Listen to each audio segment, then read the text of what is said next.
Daily D-Pad hier, der Thorsten, und ich habe ein kleines Interview zum Thema Gwent, das Witcher Card Game. Und mit mir ist jetzt hier der Brad. Brad. Yeah, Brad is here with me. He's one of the animators. Brad Auty, Animator. And yeah, I have some questions for you, Brad. And well, first of all, of course, you started it because the feedback has been amazing. Everyone wanted this. And so what was the first thing you thought about when it was said, we're gonna do this? What was like one of the first ideas you had? What do we have to change to make it work? Yeah, there was a lot really. I think that the design is new. The Gwent we had in Wild Hunt it's really fun, but it had that kind of curve to it where as you play Wild Hunt, you get stronger, and as Geralt gets stronger, his Gwent deck gets stronger too. So we wanted this feeling that by the end of the game you're super powerful and almost overpowered when you're playing Gwent against other people. And that's obviously what we don't want for multiplayer. For multiplayer, we want everything to feel balanced, to feel fun.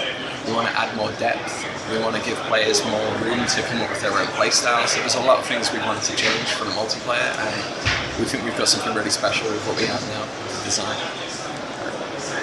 Okay, yeah. One of the things I remember being one of the more broken mechanics of the original Gwent was the spies. I mean, you place a spy and whatever, and as soon as your deck got really powerful, whatever cards you drew were always better than what you gave the enemy. So how did you rework that into this multiplayer competitive experience? So we've made a lot of changes to the factions. So some of the factions don't really work with spies so much. They have their own tactics, their own ways of drawing more cards and staying in the game. But you'll find that Northern Realms, a couple of these factions they do still have the spies, but we've changed how they work. So rather than just drawing two cards and giving the player some points, we have some different mechanics for the spies. So for example, one of our spies will draw two cards, one is face up and one is face down, and you get to decide which one of those cards you want to add to your hand. So we have a few different spy mechanics like that to just keep things more balanced and more fair. And of course we're looking at the strength values of the spies and just trying to make sure that they're not overpowered cards. And there aren't really any overpowered cards. It's more about the way you play the cards, right? It's not you're gonna have this deck which is unbeatable. It always comes down to the player that you're playing against and how you play yourself. All right. Yeah, the other overpowered mechanics that we saw were the hero cards. You had some hero cards, so like, you know, just you get a free 15 and no one can take that from you. But you also had some hero cards like Triss Marigold, who was a 7, and in the end you had really no use for her. How are you trying to make it so that some cards like the Triss will just not be tossed away once you get better hero cards? Or how do you make those cards, all the cards, more viable in the game, basically?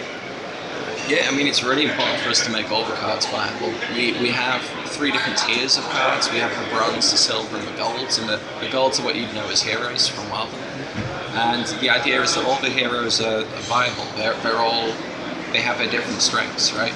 And we've also put some things into play with deck building to make sure there's a limit on how many of those cards you can bring into your deck. So you can't just fill your deck with heroes which are unstoppable and not affected by weather, these different effects. So yeah, for us we want to give players enough options so they can come up with their own playstyle with these different heroes, and they can find ones that they particularly like, rather than have heroes that become redundant as you get better cards. It's really not what we're trying to do with a multiplayer version of Gwent. We want all the cards to be viable and fun to play with. Alright. Speaking of cards, one big thing with these online multiplayer card games is how do you get new cards? What will it be, the classic, you know, play a game and you may get a booster pack, or are there certain other ways you can unlock new cards for your deck?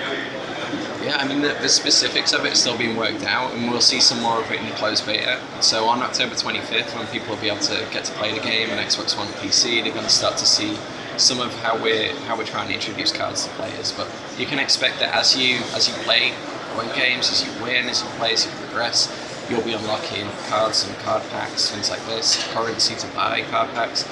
And of course, we're going to have the optional in-game purchases for players who'd like to buy their packs themselves.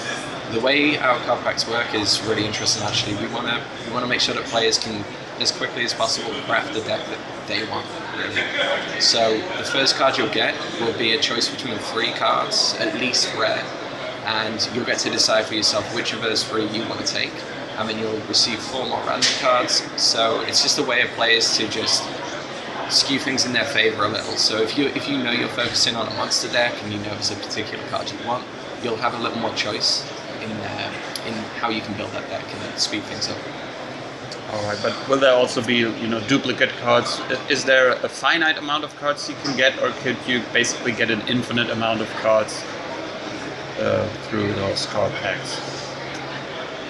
Yeah, I mean, if you get duplicate cards, you can break those down into the currency we use to craft new cards. Duplicates aren't going to be a problem for players. They'll come up, sure. It's the way it works with random card packs, right? But yeah, it's the type of thing you'd expect from a card game, a card collection. Alright, so there isn't like, this is the final version of the deck. There's nothing more to unlock here. You get new cards, even if you have already think, yeah, this is the best deck I can ever get. Yeah, I mean, there's always, even if you're super happy with your deck, one thing you can be building towards is we have our premium cards, which are like a huge visual boost to the cards we have on. We already have beautiful illustrations, but our premium cards are just like, we really bring it to life. So if you've got your perfect deck that you're super happy with, from there, it's like, I want my deck to look cool. I want, when I play my card, I want it to be alive on the board. I want the other player to see that and think, wow, this guy's got some cool cards. So there's always things you can be working towards, and even if you're super happy, you've got that perfect deck for your playstyle, you can still keep buying the packs, you can still keep, trying to work your way towards having that premium set of the ultimate cards. One thing we saw that I wasn't actually expecting is single player for Gwent, and already showed us a little bit about it, about how there are choices. And one of the first questions that popped into my mind is, can you transfer decks between single player or multiplayer, or are they both separate decks basically?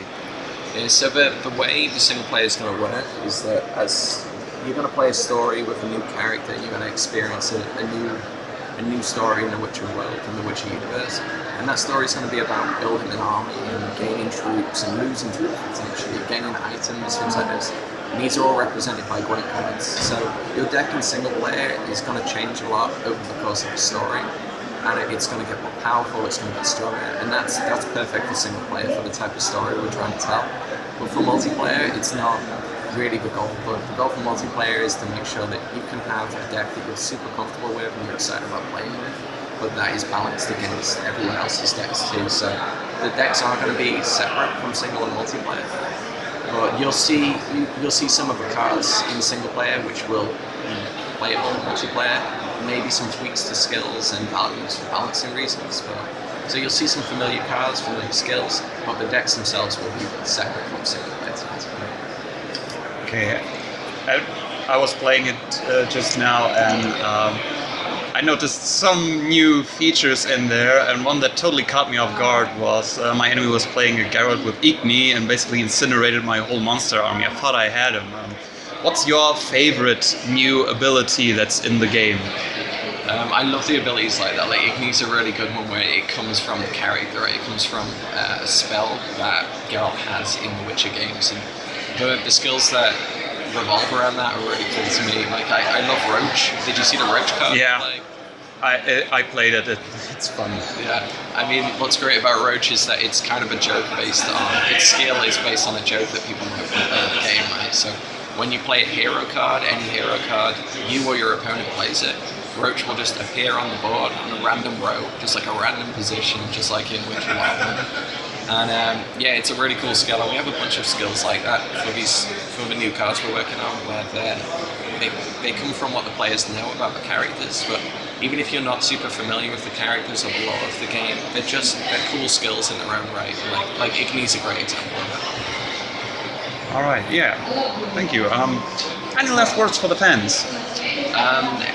We'd love it if you'd head to playgwent.com and sign up for the closed beta. So October 25th, we're going to be opening up to Xbox One and PC players. We're going to do it in stages, but if you get your email in, we'll try and get you in as soon as possible. We're really excited for people to play the game. All right, thank you very much. That was my interview for Gwent. You can look forward to it.